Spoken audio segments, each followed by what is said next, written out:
여러분, 혹시 밤에 두세 번씩 일어나 화장실 가시는 습관, 당연한 노화라 여기시나요? 안녕하세요. 40년 경력의 비뇨기과 전문의 김현명입니다. 오늘은 많은 어르신들이 겪고 계시지만 그저 나이 들면 그런 것이라고 넘기시는 야간뇨에 대해 이야기 나누려 합니다. 제 진료실에 오셨던 78세 박영수 어르신의 이야기부터 들려드리겠습니다. 박 어르신은 평생 건강관리에 신경 쓰며 지내셨습니다. 젊었을 때는 산악회 회장을 지낼 정도로 건강하셨고 70대 중반까지도 매일 아침 동네 한 바퀴를 거뜬히 걸으실 정도였죠. 자식들에게 나는 평생 남의 도움 없이 살다 갈 거다라고 자신 있게 말씀하시던 분이었습니다. 하지만 75세쯤부터 밤에 화장실을 가기 위해 두세 번씩 일어나는 일이 잦아지셨습니다. 처음에는 나이 들면 다 그런 거지라며 대수롭지 않게 여기셨죠. 아내가 걱정하며 병원에 가보라고 권유해도 뭐 이런 걸로 병원에 가나 돈 아깝게라며 웃어넘기셨습니다. 그러던 어느 겨울밤 바깥 기온이 영하 10도까지 떨어진 날이었습니다. 새벽 2시쯤 평소처럼 소변이 마려워 일어나신 박 어르신. 수십 번, 아니 수백 번 했던 일상적인 행동이었죠. 하지만 그날따라 유난히 추웠던 탓에 방 안온도도 낮았고 평소보다 더 졸린 상태에서 일어나셨습니다. 침실에서 화장실까지의 짧은 거리 겨우 5m.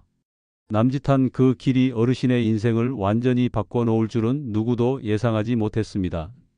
어두운 방에서 갑자기 일어나시다 보니 순간적으로 어지러움을 느끼셨고 화장실로 가는 중에 발이 미끄러졌습니다. 순식간에 균형을 잃고 바닥에 쓰러지신 어르신은 그 자리에서 극심한 통증을 느끼셨습니다. 도와줘. 여보, 도와줘. 한밤중에 울리는 어르신의 신음소리에 깨어난 아내분이 불을 켜고 보니 박 어르신은 바닥에 누워 고통에 몸부림치고 계셨습니다. 다리를 전혀 움직일 수 없는 상태였죠. 119 구급대가 도착해 응급실로 옮겨진 후 엑스레이 결과는 충격적이었습니다. 오른쪽 고관절 완전 골절. 의사는 나이가 있으신데 큰일 날 뻔했습니다. 응급수술이 필요합니다라고 말했죠. 그날 밤 단 한 번의 화장실 가는 길이 어르신의 삶에 돌이킬 수 없는 변화를 가져왔습니다. 수술비만 300만 원. 여기에 입원비와 재활치료비까지 합하면 거의 1000만 원에 가까운 비용이 들었습니다. 하지만 금전적 부담보다 더 큰 것은 정신적, 육체적 고통이었습니다. 통증은 말할 것도 없고 화장실도 혼자 가지 못하는 상황에서 느끼는 무력감과 수치심은 어르신의 자존감을 무너뜨렸습니다. 재활 기간은 6개월. 그러나 완전한 회복은 불가능했습니다. 고관절 수술 후 노인 환자의 30%만이 이전 상태로 돌아간다는 통계가 있는데 안타깝게도 박 어르신은 그 30%에 포함되지 못하셨습니다. 지금은 보행기에 의존해야만 걸을 수 있는 상태가 되셨죠. 6개월 후 저의 진료실을 다시 찾아오신 박 어르신의 모습은 사고 전과 완전히 달랐습니다. 예전에 당당하고 활기찬 모습은 온데간데 없이 한 발 한 발 보행기에 몸을 의지한 채 힘겹게 들어오셨습니다. 눈빛에서는 깊은 후회와 체념이 느껴졌죠. 박 어르신께서는 진료실에서 저에게 이렇게 말씀하셨습니다. 선생님, 그냥 화장실 참을 걸 그랬어요. 이렇게 될 줄 알았으면. 그 한마디에 담긴 깊은 아픔과 후회가 제 가슴을 찢었습니다. 한때 산악회 회장으로 산을 누비던 분이 이제는 방 안에서 몇 걸음 옮기는 것조차 힘겨워하는 모습을 보는 것은 의사로서도 정말 마음 아픈 일이었습니다.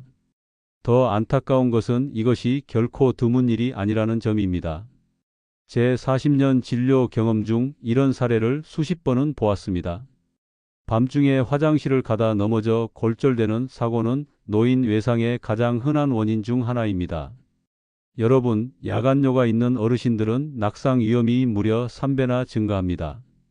대한노인의학회 자료에 따르면 야간에 화장실을 가기 위해 일어나는 노인의 약 18%가 1년 내에 낙상을 경험한다고 합니다. 또한 고관절 골절 환자의 1년 내 사망률은 무려 25%에 달합니다. 4명 중 1명은 1년 안에 사망한다는 뜻입니다. 한 번의 낙상이 생명까지 위협할 수 있다는 사실, 이제 이해가 되시나요? 박 어르신의 경우는 다행히 목숨을 잃지는 않으셨지만 삶의 질은 완전히 바뀌었습니다. 예전에는 손자, 손녀들과 공원을 산책하던 분이 이제는 집안에서도 누군가의 도움이 필요한 상태가 되셨습니다. 내가 아이들에게 짐이 되는 것 같아. 마음이 아파요라는 어르신의 말씀에 어떤 위로의 말을 드려야 할지 저도 막막했습니다. 단순한 불편함을 넘어 생명까지 위협할 수 있는 이 심각한 문제, 야간요. 오늘 이 시간을 통해 야간요의 진정한 위험성과 그 해결책에 대해 함께 이야기 나누고자 합니다. 박 어르신과 같은 비극적인 사례가 더 이상 반복되지 않기를 간절히 바라는 마음으로 말입니다. 대한민요기과학회의 최신 자료에 따르면 60대의 60%, 70대의 70%, 90대는 무려 90%가 야간에 한 번 이상 깨서 소변을 보고 있습니다. 이렇게 흔한 증상이지만 분명히 말씀드립니다. 이것은 당연한 노화가 아닙니다. 개선할 수 있고 반드시 관리해야 하는 의학적 증상입니다. 여러분, 혹시 밤에 깨서 화장실에 가야만 하는 그 불편함이 단순히 참으면 될 문제라고 생각하셨나요? 아니면 나이 들면 어쩔 수 없다고 체념하셨나요? 오늘 이 시간을 통해 여러분의 그런 생각이 바뀌길 바랍니다. 그렇다면 왜 나이가 들면 밤에 자꾸 깨게 되는 걸까요? 가장 큰 원인은 우리 몸의 항이뇨 호르몬 감소입니다. 이 호르몬은 젊었을 때는 밤에 더 많이 분비되어 소변 생성을 줄여주지만 나이가 들면 이 기능이 약해집니다. 그래서 낮과 마찬가지로 밤에도 소변이 계속 만들어지는 거죠. 둘째, 방광의 탄력 저하입니다. 젊었을 때는 방광이 충분히 늘어나 많은 양의 소변을 저장할 수 있었지만 나이가 들면 방광 근육의 탄력이 떨어져 적은 양의 소변에도 빨리 차는 느낌이 듭니다. 남성분들은 전립선 비대증, 여성분들은 과민성 방광이 이 문제를 더 악화시킬 수 있습니다. 셋째, 우리의 생활 습관이 큰 영향을 미칩니다. 저녁 늦게 마시는 물, 염분 많은 국물 음식, 저녁에 드시는 과일, 그리고 특히 맥주 같은 알코올 음료가 야간뇨를 악화시킬 수 있습니다. 특히 한국 어르신들이 즐기시는 김치찌개, 된장찌개 같은 국물 요리는 소변량을 늘리는 나트륨이 풍부하죠. 이제 75세 김영식 어르신의 사례를 들려드리겠습니다. 김 어르신은 30년간 한국전력공사에서 근무하시다 정년퇴직하신 분으로 항상 꼼꼼하고 분석적인 성격이셨습니다. 매일 혈압과 체중을 측정해 수첩에 기록하실 정도로 자신의 건강 변화에 민감하셨죠. 김 어르신이 처음 제 진료실을 찾아오셨을 때 그분의 표정에서 극심한 피로감이 역력했습니다. 눈 밑에 다크서클과 축 처진 어깨가 오랜 수면 부족을 말해주고 있었죠. 어르신은 지난 6개월간 매일 밤 4번씩 화장실에 가느라 제대로 된 수면을 취하지 못했다고 하셨습니다. 선생님, 요즘은 잠들기가 무서워요. 겨우 잠이 들면 또 소변이 마려워 깨야 한다는 생각에 어르신의 목소리에서 깊은 절망감이 느껴졌습니다. 이런 상태가 지속되면서 낮에는 만성 피로에 시달리고 간단한 일상 대화조차 집중하기 어려워졌다고 합니다. 심지어 손자와 바둑을 두다가 실수를 자주 해. 할아버지가 치매 아니냐는 농담을 들었을 때는 정말 가슴이 덜컥 내려앉았다고 하셨습니다. 그런데 김 어르신은 흥미로운 점을 발견하셨습니다. 선생님, 제 다리가 잘 붓는데 그런 날이면 밤에 더 자주 화장실에 가요. 이상하게도 낮에는 소변을 자주 보지 않다가 저녁에 누우면 갑자기 소변이 마려워지는 거예요. 엔지니어 출신다운 예리한 관찰이었습니다. 제가 미소를 지으며 말했습니다. 어르신, 정확한 지적이십니다. 의학적으로 체액 재분배 현상이라고 부르는 현상을 스스로 발견하신 겁니다. 김 어르신은 궁금한 표정으로 자세를 바로 하셨습니다. 체액 재분배요? 네, 어르신. 낮 동안 우리는 대부분 서 있거나 앉아 있죠. 그러면 중력 때문에 체내 수분이 다리 쪽으로 내려가 고이게 됩니다. 특히 어르신처럼 혈관 탄력이 떨어지기 시작하는 나이에는 이 현상이 더 뚜렷해집니다. 그래서 저녁이 되면 다리가 붓는 거예요. 김 어르신은 고개를 끄덕이며 자신의 부은 발목을 내려다 보셨습니다. 그런데 밤에 누우면 어떻게 될까요? 중력의 영향이 사라지니 다리에 고였던 수분이 다시 심장으로 돌아갑니다. 이 체액이 혈관을 통해 순환하다가 신장에서 역과되어 소변으로 만들어지는 거죠. 그래서 낮에는 괜찮다가 밤에 누우면 소변이 자꾸 마려워지는 겁니다. 김 어르신의 눈이 커졌습니다. 아, 그래서 그런 거였군요. 저는 단순히 나이 때문인 줄 알았어요. 많은 분들이 그렇게 생각하시죠. 하지만 실제로는 분명한 의학적 원인이 있습니다.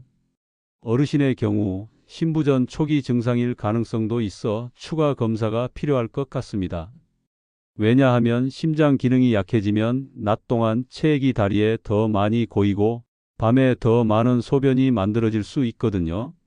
검사 결과 김 어르신은 실제로 경미한 신부전 소견이 있었습니다. 적절한 치료를 시작한 지 한 달 후 어르신은 밤에 깨는 횟수가 절반으로 줄었다며 기뻐하셨습니다. 특히 다리 붓는 증상도 함께 개선되어 더 활동적인 생활이 가능해졌죠. 선생님, 정말 감사합니다. 이제 밤에 2번만 일어나니까 중간에 서너 시간씩 깊은 잠을 잘 수 있어요. 아침에 일어났을 때 머리가 맑아지니 삶의 질이 완전히 달라졌어요. 손자와 바둑도 다시 두기 시작했는데 이제 이기기도 한다니까요. 어르신의 얼굴에서 활력이 되살아난 것이 보였습니다. 이처럼 야간뇨는 단순한 노화 현상이 아니라 기저질환의 신호일 수 있습니다. 당뇨, 신부전, 수면무호흡증 같은 질환이 있으신 분들은 야간뇨 증상이 더 심하게 나타날 수 있습니다. 세계 비뇨기과학회 자료에 따르면 신부전 환자의 약 80%가 야간뇨를 경험하며 당뇨 환자는 일반인보다 야간뇨 발생률이 2.5배 높다고 합니다. 특히 수면무호흡증은 잘 모르고 지나치는 경우가 많은데 수면 중 무호흡으로 인해 체내에 스트레스 호르몬이 분비되고 이로 인해 소변 생성이 증가할 수 있습니다. 실제로 수면무호흡증 치료만으로 야간뇨가 50% 이상 개선된 사례도 많습니다. 여러분, 야간뇨는 단순히 불편한 문제를 넘어 삶의 질과 건강에 매우 큰 영향을 미칩니다. 수면의 질이 떨어지면 어떻게 될까요? 하버드 의대 연구에 따르면 지속적인 수면 부족은 면역 기능 저하, 인지 능력 감소, 심혈관 질환 위험 증가와 직접적인 연관이 있습니다. 한번 생각해 보세요. 매일 밤 2~3번 수면이 방해받는다면 우리 몸은 깊은 수면 단계렘 수면에 충분히 도달하지 못합니다. 이 깊은 수면은 기억을 공고히 하고 면역 체계를 회복시키며 세포 재생을 돕는 중요한 시간입니다. 이것이 부족하면 낮 동안의 피로감, 집중력 저하, 기억력 감퇴는 물론 의사결정 능력과 감정 조절 능력까지 영향을 받게 됩니다. 더 심각한 것은 장기적인 건강 문제입니다. 대한비뇨기과학회의 연구에 따르면 야간뇨가 있는 노인은 그렇지 않은 노인에 비해 심혈관 질환 발생률이 40% 높고 당뇨병 발생률은 35% 높다고 합니다. 이것은 야간뇨 자체가 이러한 질환을 일으키는 것이 아니라 야간뇨와 이런 질환들이 공통된 원인을 가지고 있거나 서로 악화시키는 관계에 있기 때문입니다. 하지만 여러분, 너무 걱정하지 마세요. 좋은 소식은 야간뇨가 적절한 의학적 치료와 생활습관 개선으로 충분히 좋아질 수 있다는 점입니다. 김영식 어르신처럼 원인을 찾아 치료하면 삶의 질이 크게 향상될 수 있습니다. 그렇다면 이번에는 우리의 일상 속에 숨어있는 진짜 원인들, 특히 식습관이 야간뇨에 어떤 영향을 미치는지 자세히 살펴보겠습니다. 제 진료실에 오셨던 68세 정미숙 여사님의 이야기부터 들려드리겠습니다. 미숙 여사님은 건강에 매우 신경 쓰시는 분이었습니다. 김 선생님, 저는 건강을 위해 하루에 물을 2리터씩 마시고 있어요. 그런데 밤에 3번씩 화장실에 가느라 잠을 못 자겠어요. 미숙 여사님의 경우 좋은 의도가 오히려 수면을 방해하고 있었던 겁니다. 많은 분들이 물을 많이 마시는 게 건강에 좋다라는 말을 들어오셨을 겁니다. 맞는 말입니다만 언제 마시느냐가 중요합니다. 저녁 6시 이후에 마시는 물은 야간뇨의 주범이 될 수 있습니다. 낮에는 물을 충분히 마시는 것이 좋지만 저녁 6시 이후에는 금물입니다. 또한 우리가 무심코 섭취하는 음식 속 수분도 간과할 수 없습니다. 국물 음식 한 그릇에는 약 200에서 300ml의 수분이 포함되어 있습니다. 된장찌개 한 그릇이면 물 한 컵을 마신 것과 같은 효과가 있는 셈이죠. 저녁에 드시는 과일 한 접시도 마찬가지입니다. 수박, 참외, 배, 오렌지 같은 과일은 수분 함량이 90%에 달하는 말 그대로 수분 폭탄입니다. 73세 이정호 어르신의 사례도 있습니다. 이 어르신은 매일 저녁 맥주 한 캔을 습관처럼 드셨는데요. 진료실에서 밤에 화장실 가는 게 싫어도 맥주는 포기할 수 없어요 라고 말씀하셨습니다. 안타깝게도 알코올, 특히 맥주는 이뇨 작용을 극대화합니다. 알코올은 항이뇨 호르몬 분비를 억제하고 게다가 맥주는 수분 함량도 높아 야간뇨를 더욱 악화시키는 최악의 조합입니다. 그렇다면 어떻게 식습관을 개선해야 할까요? 저는 환자분들께 다음과 같은 대안을 제시합니다. 첫째, 저녁 식사는 국물 없이 건더기만 드세요. 둘째, 과일은 점심 이전에만 드시고 저녁엔 피하세요. 셋째, 약 복용 외에는 저녁 시간 물 섭취를 최소화하세요. 넷째, 총 수분 섭취량을 오전과 오후로 집중 배분하세요. 하루 필요한 수분의 70%는 오후 3시 이전에 마치는 것이 이상적입니다. 대한비뇨기과학회 연구에 따르면 저녁 수분 섭취를 30% 줄인 노인들은 야간뇨 빈도가 평균 40% 감소했다고 합니다. 이는 약물 치료 없이도 생활습관 개선만으로 큰 효과를 볼 수 있다는 증거입니다. 이제 또 다른 중요한 원인, 다리의 고인 물에 대해 이야기해 보겠습니다. 여러분, 혹시 저녁이 되면 신발이 꼭 끼고 발목이 부어오르는 경험 있으신가요? 이것은 중력으로 인해 다리에 체액이 고이는 현상입니다. 문제는 밤에 누우면 이 체액이 심장으로 돌아와 신장에서 여과되어 소변이 된다는 점입니다. 제가 추천드리는 간단한 운동법이 있습니다. 저녁 식사 후 TV를 보시거나 책을 읽으실 때 다리를 심장보다 높이 두세요. 쿠션이나 베개를 받치시면 됩니다. 이렇게 30분만 다리를 올려두면 체액 재분배가 미리 일어나 밤에 생기는 소변량이 크게 줄어듭니다. 72세 이영호 어르신의 사례가 좋은 예입니다. 이 어르신은 매일 밤 3번씩 깨시다가 제가 알려드린 다리 올리기를 한 달간 실천하신 후 야간뇨가 1회로 감소하셨습니다. 어르신은 이렇게 간단한 방법으로 밤잠이 편해질 줄 몰랐다며 기뻐하셨죠. 구체적인 방법을 알려드리겠습니다. 저녁 식사 후 소파나 침대에 누워 다리 아래에 베개나 쿠션을 두세 개 받쳐서 심장보다 15에서 20cm 정도 높이 올려두세요. 이 상태로 TV를 보거나 책을 읽으면서 30분 정도 유지하시면 됩니다. 이 간단한 습관이 여러분의 밤잠을 바꿀 수 있습니다. 이 방법이 효과적인 이유는 과학적으로 증명되어 있습니다. 대한비뇨기과학회 연구에 따르면 다리 올리기를 실천한 노인들은 야간 소변량이 평균 30% 감소했으며 이는 직접적으로 야간뇨 횟수 감소로 이어졌습니다. 여러분, 이영호 어르신처럼 여러분도 간단한 다리 올리기로 밤잠을 되찾을 수 있습니다. 오늘 저녁부터 바로 시작해 보세요. 처음에는 낯설고 불편할 수 있지만 일주일만 꾸준히 하시면 그 효과를 체감하실 수 있을 겁니다. 또한 염분 섭취도 중요한 요소입니다. 염분은 체내 수분 저류를 증가시켜 소변량을 늘립니다. 대한비뇨기과학회 연구에 따르면 하루 소금 섭취량이 10g를 넘는 사람들은 5g 이하로, 섭취하는 사람들에 비해 야간뇨 발생률이 60% 높았습니다.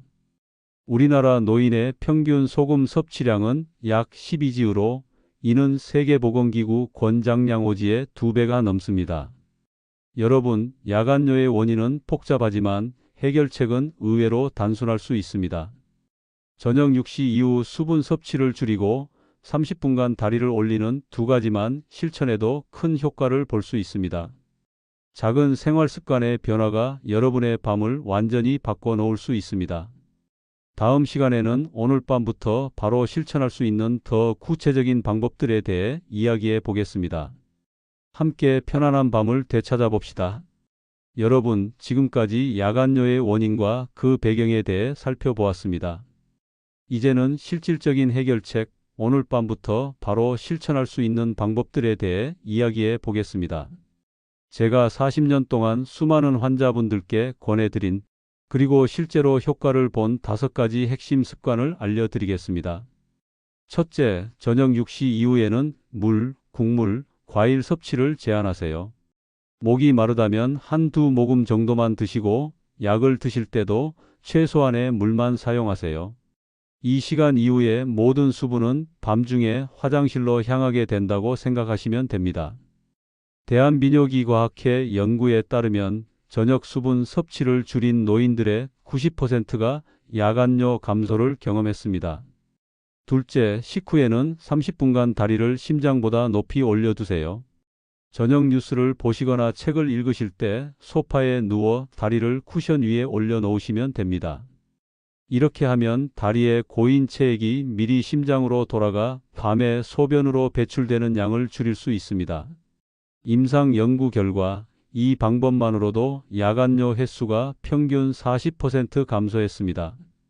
셋째, 자기 전에는 반드시 화장실에 가세요. 이것은 너무나 당연한 조언처럼 들리지만 놀랍게도 많은 분들이 습관적으로 놓치는 부분입니다. 방광을 완전히 비우는 데 집중하세요. 한 번 더 소변을 보려고 노력해 보세요. 이 간단한 습관이 밤중에 깨는 첫 번째 시간을 2~3시간 늦출 수 있습니다. 넷째, 밤에 깨서 화장실에 가야 할까? 고민되신다면 잠시 더 누워 계세요. 그리고 스스로에게 물어보세요. 진짜 마려운가? 아니면 습관적으로 일어나려는 건가? 많은 경우 이것은 실제 생리적 필요보다는 조건반사적 습관에 가깝습니다. 잠시 참아보시면 다시 잠들 수 있는 경우가 많습니다. 이는 가짜 야간뇨를 줄이는 효과적인 방법입니다. 다섯째, 자기 전 핸드폰 사용은 금물입니다. 블루라이트는 수면 호르몬인 멜라토닌 분비를 방해하고 뇌를 각성 상태로 유지시킵니다. 이로 인해 수면의 질이 떨어지고 얕은 수면 상태에서는 방광의 작은 신호에도 쉽게 깨어날 수 있습니다. 대한수면학회 연구에 따르면 취침 1시간 전 전자기기 사용을 중단한 노인들은 수면의 질이 40% 향상되었고 야간뇨 빈도도 25% 감소했습니다. 제 환자였던 69세 최순자 여사님의 사례를 들려드리겠습니다. 최 여사님은 매일 밤 4번씩 화장실에 가느라 만성 수면 부족에 시달리고 계셨습니다. 심지어 낮에도 피로감이 심해 일상생활에 지장을 받고 계셨죠. 제가 이 5가지 습관을 알려드리고 한 달 후 최 여사님은 밤에 한 번만 일어나거나 때로는 아침까지 한 번도 깨지 않고 주무실 수 있게 되셨습니다. 여사님께서는 마치 젊었을 때로 돌아간 것 같아요. 아침에 일어나면 상쾌하고 하루 종일 에너지가 넘칩니다 라고 말씀하셨죠. 여러분, 오늘 밤부터 이 5가지 습관 중 하나라도 시작해 보세요. 한 번에 모두 바꾸는 것은 어려울 수 있습니다. 가장 실천하기 쉬운 것부터 시작하셔도 좋습니다. 중요한 것은 시작하는 것입니다. 하지만 많은 분들이 궁금해 하십니다. 야간뇨가 하루아침에 바뀔 수 있을까요? 솔직히 말씀드리자면 처음에는 불편하실 수 있습니다. 특히 물을 줄이는 것이 어려울 수 있고 밤에 화장실에 가고 싶은 욕구를 참는 것도 쉽지 않을 수 있습니다. 하지만 몸은 생각보다 빠르게 적응하기 시작합니다. 평균적으로 2주 정도면 수면 배뇨 리듬이 회복되는 경우가 많습니다. 우리 몸은 놀랍도록 적응력이 뛰어납니다. 처음에는 불편하더라도 새로운 습관이 자리 잡으면 점차 편안해집니다. 대한민요기과학회 연구에 따르면 생활 습관 개선을 시작한 노인들의 80%가 3주 내에 뚜렷한 개선을 경험했습니다. 여기서 중요한 것은 가짜 야간뇨와의 싸움입니다. 실제로 방광이 가득 차서 깨는 것이 아니라 조건반사적으로 특정 시간에 깨는 습관이 들어버린 것일 수 있습니다. 이 습관을 끊는 것이 핵심입니다. 76세 김영호 어르신의 사례를 들려드리겠습니다. 김 어르신은 매일 밤 11시, 새벽 2시, 5시에 정확히 깨서 화장실에 가셨습니다.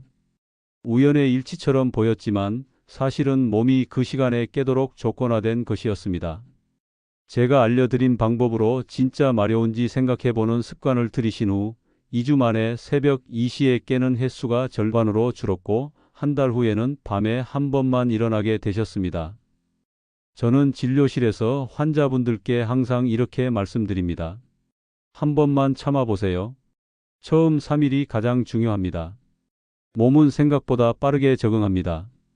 정말 참기 어려울 때는 심호흡을 하거나 다른 생각으로 주의를 돌려보세요. 대부분의 경우 욕구는 시간이 지나면 사라집니다. 81세 박명자 여사님은 이렇게 말씀하셨습니다. 처음에는 너무 힘들었어요. 물을 줄이니 입이 마르고 화장실 가고 싶은데 참으려니 불안했죠. 하지만 선생님 말씀대로 3일만 견뎌보자 했는데 정말 3일 지나니 적응이 되더라고요. 지금은 밤에 한 번만 일어나는데 그것도 새벽 4시쯤이라 그 후로 다시 푹 잘 수 있어요. 여러분, 야간뇨 개선은 마라톤과 같습니다. 빠른 결과를 기대하기보다는 꾸준한 실천이 중요합니다. 하루아침에 모든 것이 바뀌지는 않지만 꾸준히 노력하면 분명히 좋아집니다. 여러분의 몸은 새로운 수면 배뇨 리듬을 찾아가게 됩니다. 대한비뇨기과학회의 연구에 따르면 수면 위생과 생활 습관 개선만으로도 야간뇨 빈도를 평균 50%까지 줄일 수 있다고 합니다. 이는 많은 약물 치료보다도 효과적인 수치입니다.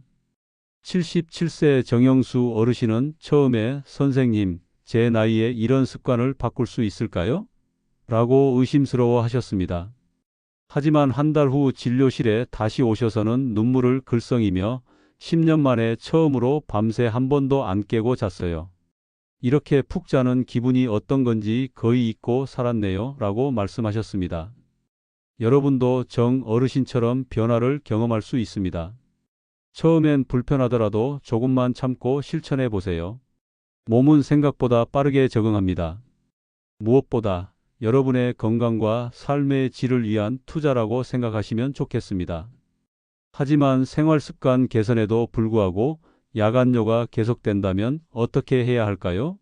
모든 질환이 그렇듯 야간뇨도 전문적인 의학적 평가가 필요한 경우가 있습니다. 다음과 같은 신호가 있다면 반드시 병원을 찾아 전문의와 상담하셔야 합니다. 첫째, 일주일에 4일 이상 2번 이상 깨는 경우입니다. 간헐적인 야간뇨는 일시적인 요인에 의한 것일 수 있지만 지속적으로 발생한다면 전문적인 평가가 필요합니다. 둘째, 낮에도 요이나 빈뇨, 요실금이 동반된다면 단순한 야간뇨를 넘어 다른 비뇨기계 질환의 가능성이 있습니다. 특히 소변을 본 후에도 시원하지 않거나 소변 줄기가 약해지는 증상이 있다면 전립선 문제를 의심해 볼 수 있습니다. 셋째, 특히 주의해야 할 신호는 아침에 손, 발, 눈두덩이가 붓는 증상입니다. 이는 신장 질환의 가능성을 시사하는 중요한 경고 신호입니다. 신부전이 있으면 밤에 소변 생성이 증가하여 야간뇨를 유발할 수 있습니다. 대한신장학회 자료에 따르면 야간뇨를 호소하는 노인의 약 15%에서 이전에 진단되지 않은 신장 기능 저하가 발견됩니다. 83세 이명수 어르신의 사례를 들려드리겠습니다. 이 어르신은 생활습관 개선에도 불구하고 야간뇨가 지속되어 검사를 받으셨습니다.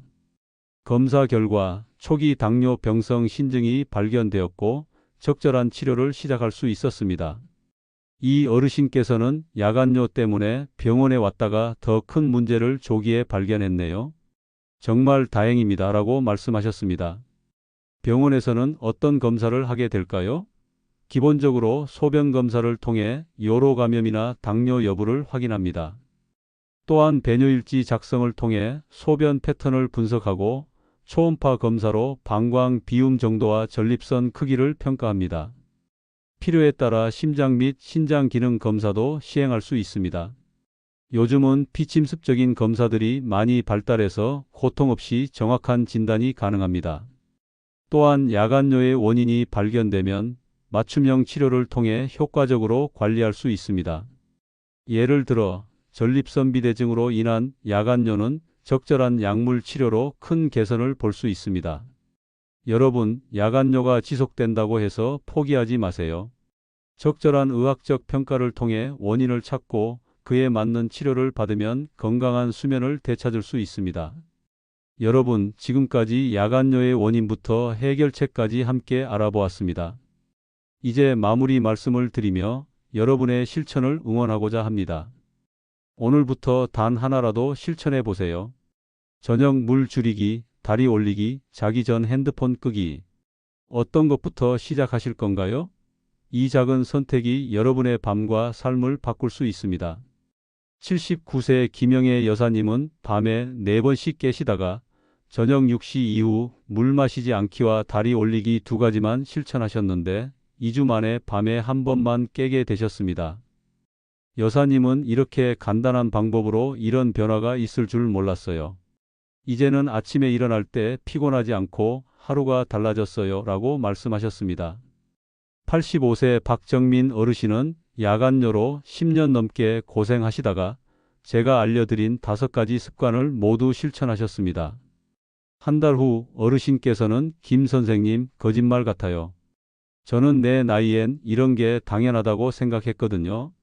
그런데 지금은 젊었을 때처럼 푹 자고 있어요 라고 기쁨을 나누셨습니다. 여러분도 이런 변화를 경험하실 수 있습니다. 저는 40년간 비뇨기과 의사로 일하면서 수많은 환자분들이 야간뇨를 극복하고 편안한 밤을 되찾는 모습을 지켜보았습니다.